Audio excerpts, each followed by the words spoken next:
Hello friend, this is Alpana Singh. Welcome to learn with Alpana. तो चलिए friend, देखिए आज हम आप सभी लोगों के लिए सी टेट जनवरी 2024 के लिए हिंदी पेडागोजी के क्वेश्चंस लेकर के आए हैं। ये जो क्वेश्चन है फ्रेंड्स, ये आपके एनसीईआरटी प्लस पेडागोजी पेज पर होंगे, ठीक है। और हमारा टारगेट रहेगा फ्रेंड्स कि हम लोग 15 में आउट ऑफ 15 अपने कर पाएँ, ओके। तो चलिए सबसे पहले हम लोग अपने क्वेश्चन की ओर चलेंगे, और उसके पहले आप सभी लोग फ्रेंड्स चैनल को लाइक एंड सब्सक्राइब कर दीजिए और अपने सभी दोस्तों को शेयर कर दीजिए, ठीक है। व्हाट्सएप, इंस्टा, फेसबुक, टेलीग्राम के जरिए अपने दोस्तों को शेयर करिए। तो चलिए सबसे पहले हम लोग अपने पहले क्वेश्चन की ओर चलेंगे, हिंदी पेडागोजी यानी कि हिंदी शिक्षण के क्वेश्चन की ओर चलेंगे, ठीक है। तो देखिए हमारा क्वेश्चन क्या कहता है। देखिए पहला ही क्वेश्चन हमारा लॉन्ग दे दिया है, ठीक है। तो देखिए फ्रेंड्स, क्वेश्चन है कि बच्चे अपने चारों ओर लिखित सामग्री का जितना उपयोग होते देखेंगे, उतनी ही लिखित भाषा के प्रति उनकी समझ सहज रूप से बनती चली जाएगी। यानी कि जो बच्चे हैं वो अपने चारों ओर लिखित सामग्री का जितना उपयोग होते देखेंगे, उतने ही अधिक वो लिखित भाषा के प्रति उनकी जो समझ होगी वो सहज रूप से बनती चली जाएगी। आगे है, उपरोक्त कथन का निहितार्थ है। पहला ऑप्शन है कि बच्चों की पाठ्यपुस्तक में बहुत से पाठ होने चाहिए। दूसरा है, बच्चों को अपने इर्द गिर्द विज्ञापन, होर्डिंग्स, कैलेंडर, बाल साहित्य सूचियां आदि देखने पढ़ने के अवसर मिलते रहने चाहिए। और थर्ड ऑप्शन है कि बच्चों को गृह कार्य में लेखन संबंधी कार्य ही देना चाहिए। और चौथा है कि बच्चों को श्यामपट्ट पर लिखे हुए तथ्य अपनी कॉपी में लिखने के लिए अधिकाधिक अवसर देना चाहिए, ठीक है। तो जो श्यामपट्ट पर लिखा गया है फ्रेंड्स, वो अपने कॉपी में यानी कि नोट करना, ये आपका निगेटिव होता है, ठीक है। इसके लिए अवसर देना ये निगेटिव माना जाता है। और जो गृह कार्य में लेखन संबंधी कार्य ही देना चाहिए, ये भी आपका निगेटिव होगा। सबसे अच्छा जो आपका पॉजिटिव आंसर होगा वो आपका ऑप्शन नंबर सेकंड होगा, कि जो बच्चे हैं वो अपने इर्द गिर्द जो विज्ञापन है, होर्डिंग्स लगे हुए हैं, कैलेंडर है, बाल साहित्य है, सूचियां, ठीक है, ये सब देखने पढ़ने के अवसर इनको मिलते रहने चाहिए। तो यहाँ पर जो सबसे करेक्ट ऑप्शन होगा फ्रेंड्स, ऑप्शन नंबर सेकंड बिल्कुल राइट होगा। चलिए अगले क्वेश्चन की ओर चलेंगे और देखते हैं हमारा अगला क्वेश्चन क्या है। देखिए क्वेश्चन है कि भाषा अर्जन के बारे में कौन सा कथन सही है, ठीक है। यानी कि बात करना है आपको, जो नॉम चॉम्स्की जी कहते हैं कि जो भाषा अर्जन है इसके बारे में कौन सा कथन सही है। पहला ऑप्शन है यह सहज होता है, दूसरा है यह परिवार में ही होता है, तीसरा है यह कठिक होता है, यहाँ पर कठिन होगा, ठीक है, कठिन होता है, और फोर्थ है कि यह विद्यालय में ही होता है। तो देखिए फ्रेंड, जो भाषा अर्जन आपका होता है ये आपकी सहज रूप से होता है, ठीक है।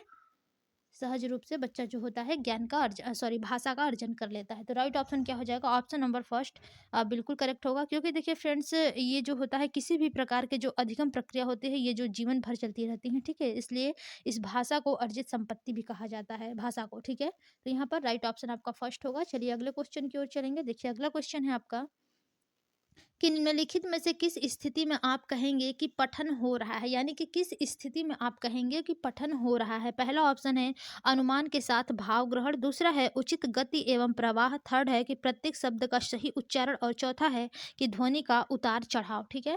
तो यहाँ पर देखिए फ्रेंड, जब बात की गई है कि आप किस स्थिति में कहेंगे कि पठन हो रहा है, ठीक है।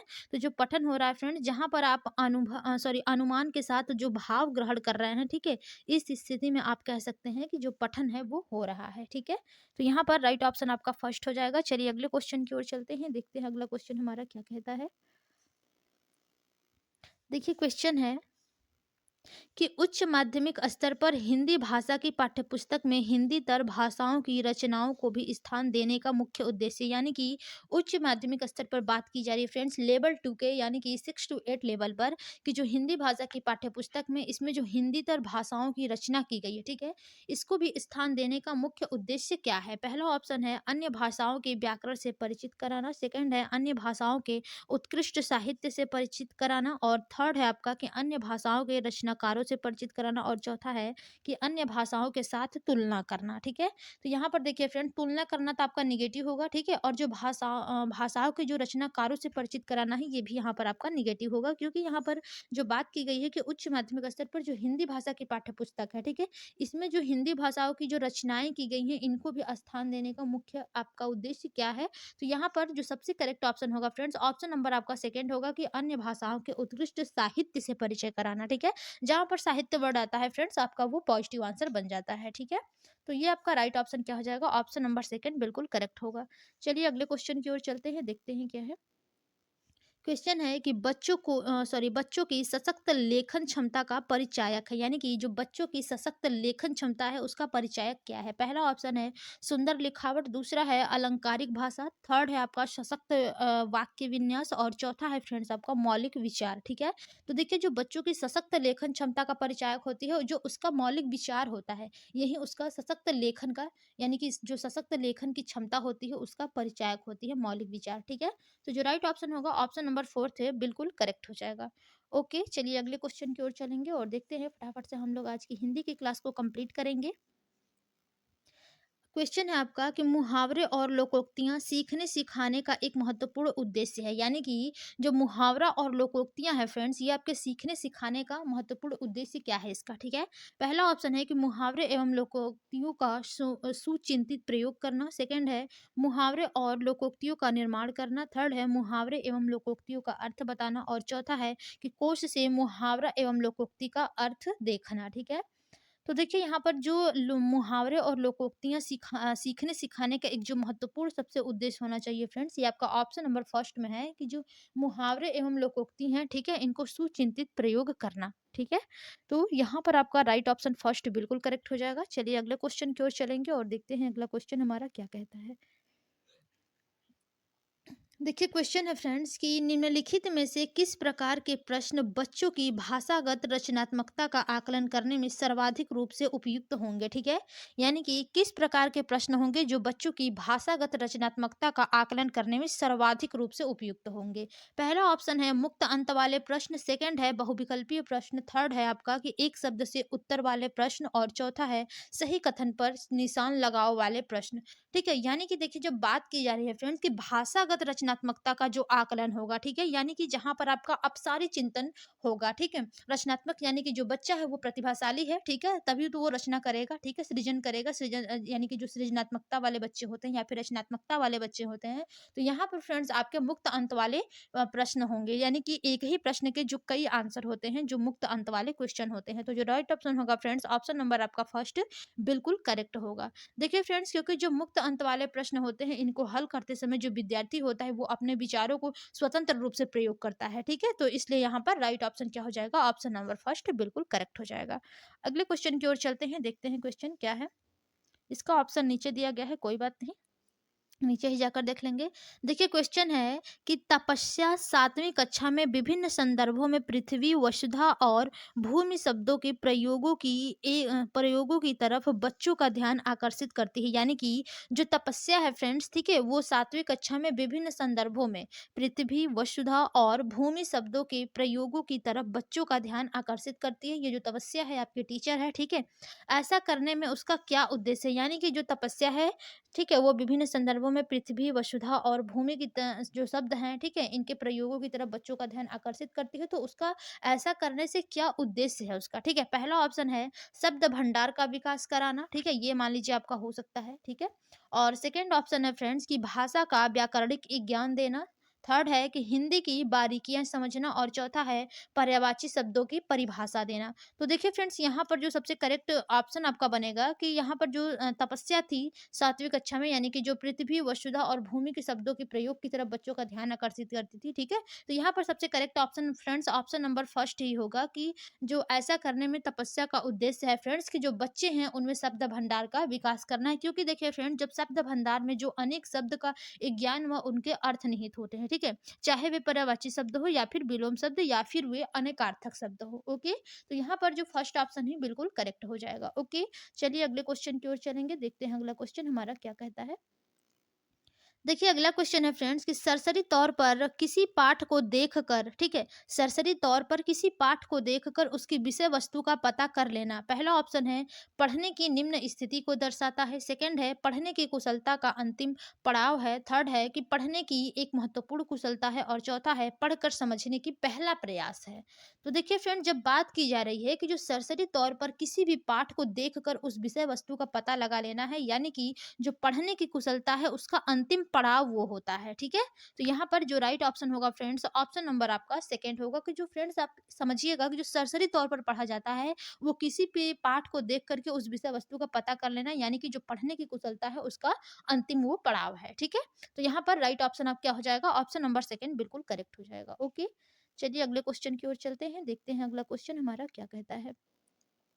क्वेश्चन है फ्रेंड्स कि बच्चों के बोलना सीखने के संदर्भ में कौन सा कथन सही है। देखिए आपसे करेक्ट वाले क्वेश्चन पूछे गए हैं कि बच्चों के बोलना सीखने के संदर्भ में कौन सा कथन सही है। पहला ऑप्शन है सभी बच्चों की बोलना एवं सुनना सीखने की गति समान होती है, ठीक है। और सेकंड है कि अपनी भाषा से इतर भाषाओं को सुनने के लिए मना करना चाहिए। थर्ड है कि बच्चों को प्रारंभ से ही शुद्ध उच्चारण के प्रति सचेत रहना चाहिए। और फोर्थ ऑप्शन है कि बच्चों को सुनने और बोलने के अधिक से अधिक अवसर देने चाहिए, जो कि बिल्कुल करेक्ट होगा फ्रेंड्स। क्योंकि देखिए जब बच्चों को आप यानी कि जब बोलना सिखा रहे हैं, ठीक है, बोलना सिखाने के संदर्भ में जो सबसे करेक्ट ऑप्शन होगा फ्रेंड, कि जो बच्चे हैं, ठीक है, उनको आप सुनने और बोलने के लिए अधिक से अधिक अवसर देने चाहिए आपको, तभी जो बच्चा है वो बोलने सीखने यानी कि जो बोलना सीखना है, ठीक है, वो सबसे महत्वपूर्ण यानी कि सबसे अच्छे तरीके से सीख सकेगा जब आप उसे खुद अवसर देंगे कि बच्चा खुद से बोल सके, ठीक है, सुन सके। मान लीजिए सुनेगा तो वो ठीक है दूसरों का ही, और लेकिन बोलने के लिए उसको अवसर बहुत ही ज़रूरी है, ठीक है? तो राइट ऑप्शन क्या हो जाएगा? ऑप्शन नंबर 4 बिल्कुल करेक्ट होगा। चलिए अगले क्वेश्चन की ओर चलेंगे और देखते हैं अगला क्वेश्चन हमारा क्या कहता है। देखिए क्वेश्चन है फ्रेंड्स कि भोजपुरी भाषी मोना, ठीक है, भोजपुरी भाषी मीना श को स और र को ड़ बोलती है, ठीक है, इसका सर्वाधिक संभावित कारण है, यानी कि जो भोजपुरी भाषी मोना है फ्रेंड्स, वो श को स बोलती है और र को अड़ बोलती है, ठीक है, र को अड़ बोलती है। तो इसका जो सर्वाधिक संभावित कारण है वो क्या है? पहला ऑप्शन है मातृभाषा से प्रेम, दूसरा है उच्चारणगत त्रुटि, और तीसरा है कि हिंदी भाषा की कठिनता, और चौथा है कि मातृभाषा की व्याघात, ठीक है। तो यहाँ पर देखिए फ्रेंड, जो सबसे करेक्ट ऑप्शन होगा, इसका जो सर्वाधिक आपका संभावित कारण होगा वो आपका मातृभाषा की घात होगा, यानी कि जो मातृभाषा है उसकी, उसी में उसको व्याघात है, ठीक है। तो यानी कि वो बोल नहीं पा रही है, स को श बोलती है, र को ड़ बोलती है, तो वो मातृभाषा से ही व्याघात यानी कि है। तो यहाँ पर राइट ऑप्शन आपका फोर्थ बिल्कुल करेक्ट हो जाएगा। चलिए अगले क्वेश्चन की ओर चलेंगे, देखते हैं अगला क्वेश्चन हमारा क्या कहता है। देखिए क्वेश्चन है फ्रेंड्स कि कक्षा 3 की शिक्षिका, ठीक है, यानी कि कक्षा 3 की शिक्षिका अपने विद्यार्थियों को पाठ्यपुस्तक से इतर भिन्न भिन्न प्रकार के बाल साहित्य पढ़ने के लिए प्रोत्साहित करती है, ठीक है, क्योंकि वह चाहती है कि बच्चे, यानी कि जो कक्षा 3 की शिक्षिका है वो अपने विद्यार्थियों को पाठ्यपुस्तक से इतर यानी कि भिन्न भिन्न प्रकार के बाल साहित्य पढ़ने के लिए प्रोत्साहित करती है, ठीक है। तो ये अच्छी बात है कि बाल साहित्य पढ़ने के लिए वो भिन्न भिन्न तरह के जो बाल साहित्य उसको पढ़ने के लिए प्रोत्साहित करती है। तो क्योंकि वह चाहती है कि बच्चे, यानी कि वह क्या चाहती है? पहला ऑप्शन है कि विभिन्न बाल साहित्यकारों के नाम जान सके। सेकंड है तरह-तरह की विधाओं से परिचित हो सके। थर्ड है कि अपनी पठन क्षमता बढ़ा सके, और चौथा है बाल साहित्य के प्रकाशकों के बारे में जान सके। तो देखिए फ्रेंड्स, यहाँ पर जो सबसे करेक्ट ऑप्शन होगा वो आपका होगा कि अपनी पठन क्षमता जो है वो बढ़ा सके, ठीक है? जब वो भिन्न-भिन्न प्रकार का जब वो बाल साहित्य पढ़ेगा फ्रेंड्स, ठीक है? यानी कि वो जब पढ़ने के लिए उसे प्रोत्साहित करेगी और बच्चा पढ़ेगा, तो जो बच्चा है वो अपनी पठन क्षमता बढ़ा सकेगा, ठीक है। तो यहाँ पर जो राइट ऑप्शन होगा, ऑप्शन नंबर थर्ड ही बिल्कुल करेक्ट हो जाएगा। ओके, चलिए अब हम लोग अपने अगले क्वेश्चन की ओर चलेंगे और देखते हैं अगला क्वेश्चन हमारा क्या कहता है, ठीक है।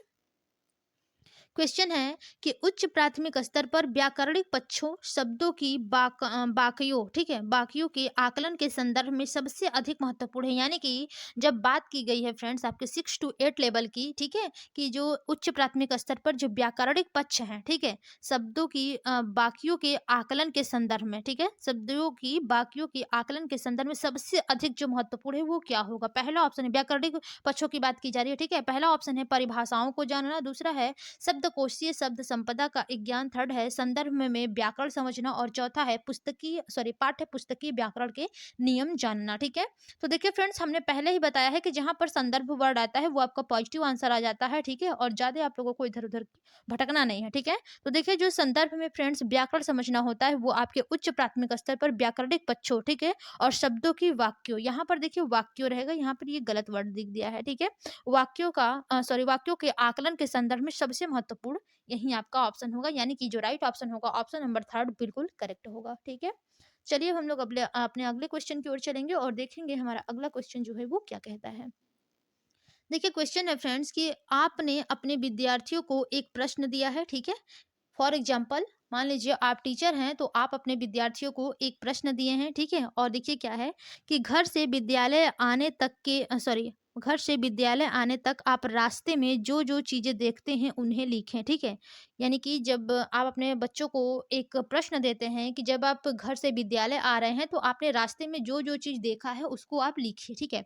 तो आपकी कक्षा में एक विद्यार्थी दृष्टिबाधित है तो आप क्या करेंगे वहां पर? यानी कि जो बच्चा है वो देख नहीं सकता है, तो वहाँ पर आप क्या करेंगे, ठीक है? तो पहला ऑप्शन है कि उसे इस प्रश्न का उत्तर लिखने के लिए मना करेंगी, और तीसरा है कि स्वयं प्रश्न का उत्तर लिख कर देंगी, और सॉरी सेकंड था ये, थर्ड है कि उसे कहेंगे कि अपने सहपाठियों से पूछ कर लिख लो, और चौथा है कि प्रश्नों में उस बच्चे की आवश्यकता के अनुसार परिवर्तन करेंगी, ठीक है? तो यहाँ पर बिल्कुल सही ऑप्शन आपका यही होगा फ्रेंड्स कि जो प्रश्न है, ठीक है, उस बच्चे की जो आवश्यकता होगी उसके अनुसार वहां पर आप परिवर्तन कर देंगी। तो जो सबसे करेक्ट ऑप्शन होगा ऑप्शन नंबर 4 ही बिल्कुल करेक्ट होगा। ओके, चलिए अगले क्वेश्चन की ओर चलेंगे, और ये हमारा आज का लास्ट क्वेश्चन रहेगा फ्रेंड्स, ठीक है? क्योंकि हिंदी पेडागोजी के देखिए आपके 15 क्वेश्चन ही आते हैं, और 15 क्वेश्चन हम आप लोगों को डेली प्रैक्टिस सेट सॉल्व करके बताते हैं, ठीक है?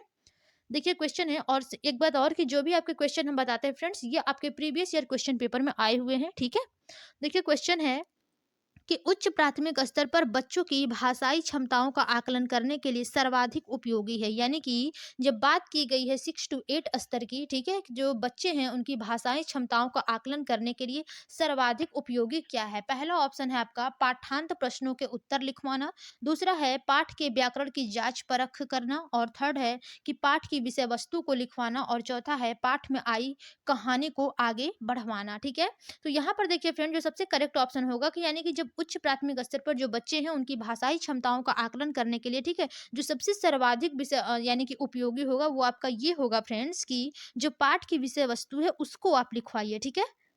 तो यहाँ पर जो राइट ऑप्शन होगा ऑप्शन नंबर थर्ड होगा, क्योंकि देखिए फ्रेंड्स पहला जो ऑप्शन है उसमें दिया है पाठांत प्रश्नों का उत्तर लिखना, ये आपका बिल्कुल सही नहीं होगा, और ना ही आपका व्याकरण की जांच परख करना होगा, और ना ही पाठ में आई जो कहानी है उसको आगे पढ़वाना होगा, बल्कि जो आपकी विषय वस्तु है पाठ की, ठीक है, उसको आप लिखवाइए, ये आपका सर्वाधिक उपयोगी होगा उच्च प्राथमिक स्तर पर बच्चों की जो भाषाई क्षमता है, ठीक है, उसका आकलन करने के लिए। तो यहाँ पर जो राइट ऑप्शन होगा फ्रेंड्स ऑप्शन नंबर थर्ड बिल्कुल करेक्ट होगा। तो चलिए फ्रेंड्स आज के 15 क्वेश्चन हमारे कंप्लीट हुए हैं। जो लोग अभी तक चैनल को लाइक एंड सब्सक्राइब नहीं किए हैं वे लोग कर दीजिए। चैनल है हमारा लर्न विथ अल्पना, ठीक है?